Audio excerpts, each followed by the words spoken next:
இந்த பால் வீதியை சுற்றியுள்ள பகுதி சென்னை திருவல்லிக்கேணி என்று அழைக்கப்படுகிறது.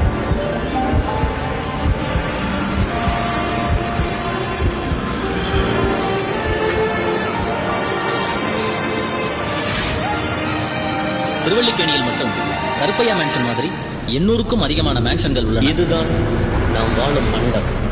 20 வயது கடக்கும் இளைஞர்கள் டீனேஜ் பருவத்திலிருந்து வாழ்க்கை பருவத்திற்குள் நுழைவது நம் ஒரு கிளையிலிருந்து இன்னொரு கிளைக்கு தாவுவது போன்றது.